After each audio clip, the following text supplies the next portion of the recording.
morning. I am Heetanshi Mehta and I will be appearing for acting grade 6. I will be performing two contrasting play extracts from memory. The first monologue is taken from The Merchant of Venice, Act 4, Scene 1, which was written in the late 16th century. This play was set in Venice, Italy, as it was a popular practice during the Shakespearean era, especially for comedies.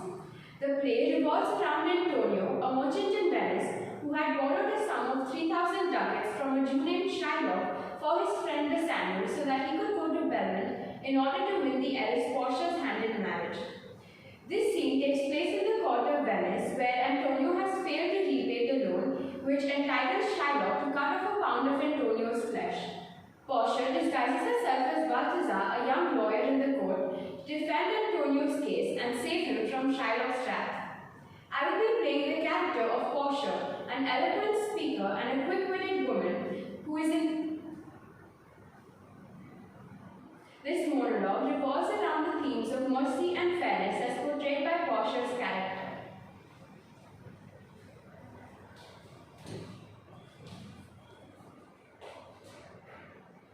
I did, my lord.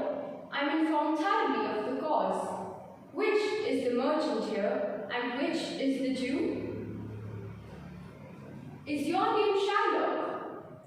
Of a strange nature is the suit you follow, yet in such rule that the Venetian law cannot impugn you as you do proceed. You stand within his danger, do you not? Do you confess the bond? Then must the Jew be merciful. The quality of mercy is not strained, it droppeth as gentle rain from heaven upon the place beneath. It is twice blessed, it blesseth him that gives, and him that takes. 'Tis mightiest in the mightiest. It becomes the throne monarch better than his crown. His scepter shows the force of temporal power, the attribute to awe and majesty. Wherein doth sit the fear and dread of kings. But mercy is above the sceptred sway. It is enthroned in the hearts of kings. It is an attribute to God himself. An earthly power that then show like his gods, when mercy seasons justice. Therefore, Jew, though justice be thy plea, consider this, that in the cause of justice none of us should see salvation. We do pray for mercy, and that same prayer doth teach us all to revel in the deeds of mercy. I have spoken thus much to mitigate the justice of thy plea, which if thou follow, the strict court of Venice must needs give sentence against the merchant there.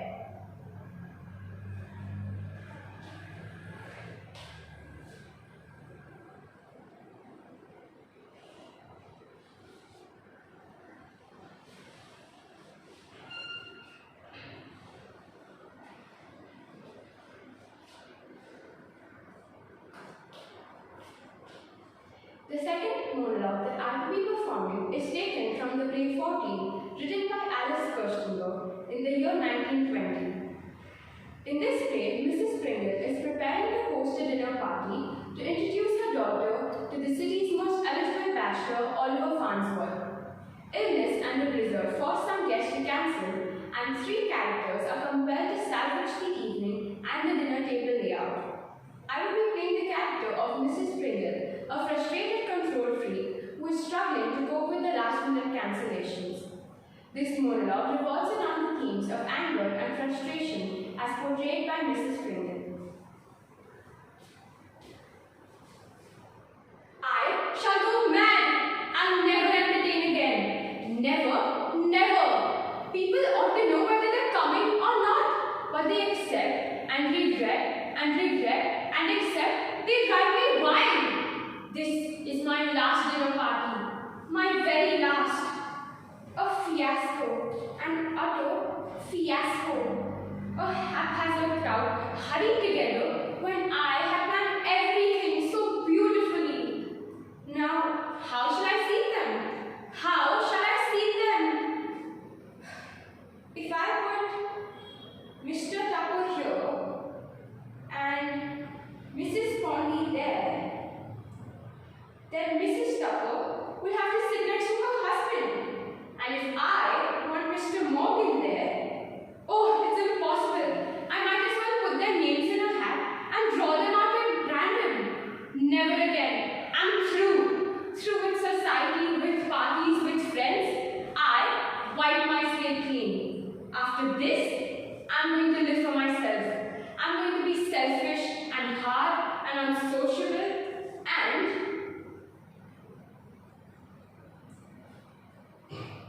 drink my liquor myself instead of offering it gratis to the whole town. They'll miss my entertainments. They'll wish they had been more considerate. I'm through. Through with men like Oliver Farnsworth. I don't care how rich they are, how important they are, how influential they are. They are nothing without courtesy and consideration. Business off on a train. Nonsense. Didn't want to come. Didn't want to meet a sweet, pretty girl. Didn't want to marry her. Well, he's not good enough for you. Don't you marry him. Don't you dare marry him. I won't let you marry him. Do you hear? And if you try to elope or anything like that, I'd break it off. Yes, I would. Oliver Farnsworth will never get recognition from me. He is beneath my notice. I hate Oliver Farnsworth. I will be performing a devised reworking based on the play 14, where Mrs. Pringle is taken aback by Oliver Farnsworth as he does an unexpected deed. What has it done to him? I told you I'm busy getting the dinner table layout changed. What do you mean there are these strange men in my living room? Greetings, Mrs. Pringle. I regret being unable to attend your party, but I hope you would be able to accommodate the Prince of Wales and his secretary as they got caught in the blizzard. My most sincere apologies, Oliver Farnsworth. Done him. It's the Prince of Wales and his secretary. Please head to the drawing room immediately and make sure they're comfortable, along with the other guests. Elaine, have a look at this. I told you, Oliver Farnsworth is a true gentleman. Look who he sent. It's the Prince of Wales. You know what that means, Elaine? You no longer have to worry about Oliver Farnsworth because now the Prince is here. And now I'd like you to make sure that the Prince of Wales fancies you. What do you mean you never liked Oliver Farnsworth in the first place? Never mind, let's not bother ourselves because the gentleman has done such a good deed. I always considered myself to be the most successful of hostesses, and the Prince of Wales has just added another feather to my cap. Quickly, Elaine, we need to change the layout again. Okay, so Mr. Tupper can sit at the head of the table opposite your father, Mrs. Tupper to his right, and the rest of his family around him. I'll be seated right here next to Mr. Morgan, and I'd like you to be seated here so that the Prince of Wales and his secretary are seated next to you, and you're right opposite me so that I can keep an eye on you, young lady. Oh, that's such a brilliant idea. I'm so proud of myself. Thank goodness for the blizzard.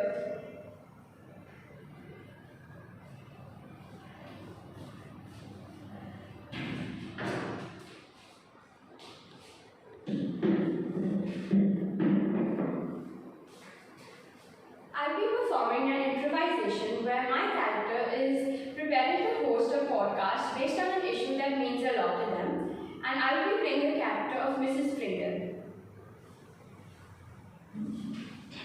Check.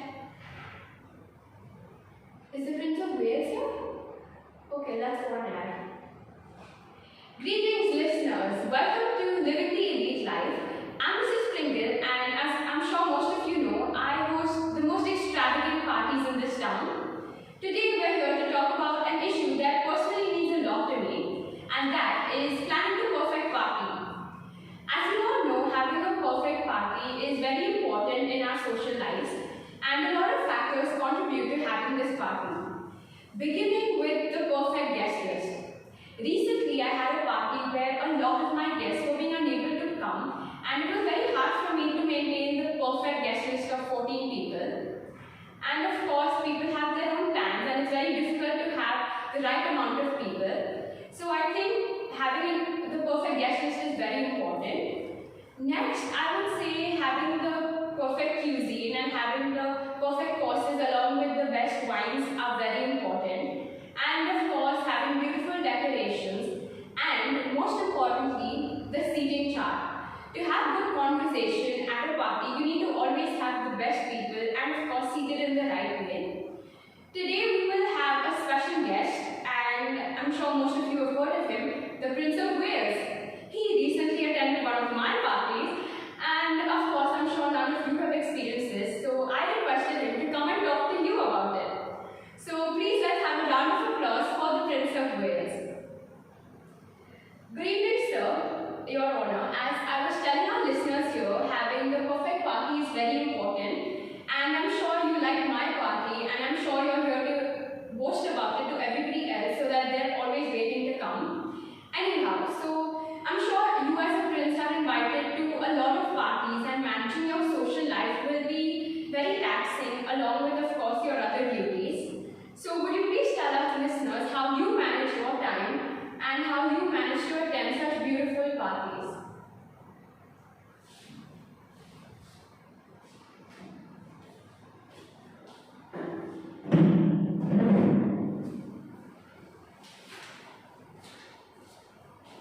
Now onto my reflection task. Which of the performed pieces, demonstrations, did you find the most challenging and why? So for my first piece in Portia, I had to act as a dignified woman who was the heiress of Belmont, as well as a man as she was disguised as Balthazar. So I had to strike the perfect balance between a dignified woman and a man who was trying to convince the court of Venice that he was defending the right man. For my second piece, in Mrs. Pringle, I had to already build up the anger that was already in the atmosphere because a lot of her guests had cancelled and all her plans for the evening had fallen through. And this party meant a lot to her because she wanted to get her daughter Elaine married to the city's most eligible bachelor. For my third piece, I had to imagine that I was actually in this situation and I had to show my happiness about having the Prince of Wales at my party instead of Oliver Farnsworth. And in my fourth piece, I had to act like an actual host of a podcast, which I think was challenging. Out of these, I think the most challenging was my second piece, where I was pretending to be Mrs. Pringle, as it was hard to channel all the anger that was already present in her before I came onto stage. How did you use your voice and your body to show the contrasting styles in your performance to the audience? For my first piece, I used the voice of, I had to find a voice that was between an elegant woman and a dignified lawyer, and I had to convince the entire court of Venice that Antonio should not be, and Shiloh should not be allowed to cut off a pound of Antonio's flesh. And since I was talking to the entire court, I had to sound very convincing because the bond actually favored Shiloh. For my second piece, for Mrs. Pringle, I used a lot of anger and frustration in my voice because I had to show how angry she was about all her perfect dinner plans falling through. For my third piece, I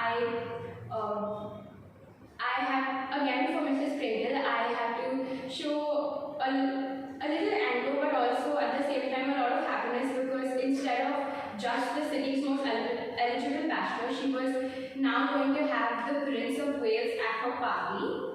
For my fourth piece, I tried to use the voice of an actual host as they were talking to a lot of listeners and they had to captivate everyone's attention.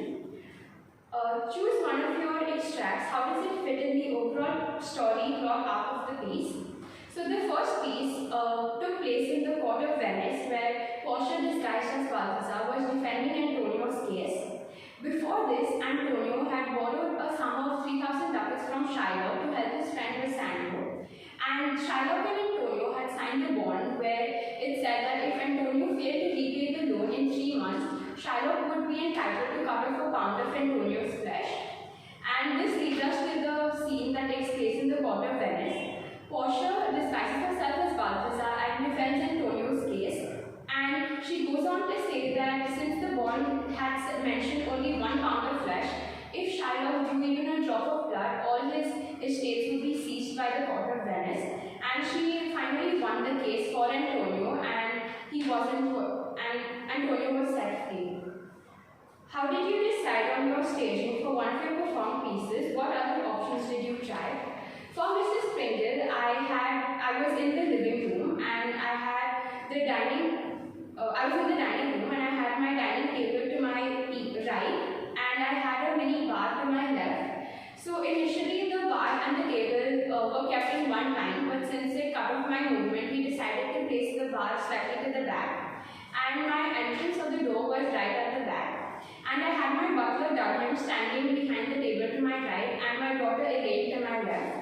And on the dining table we had a tiny seating chart which had red flags with the names of the people who were going to attend the party, so that it would make seating them a much easier task.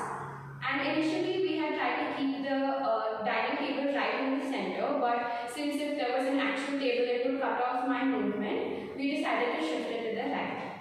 Thank you.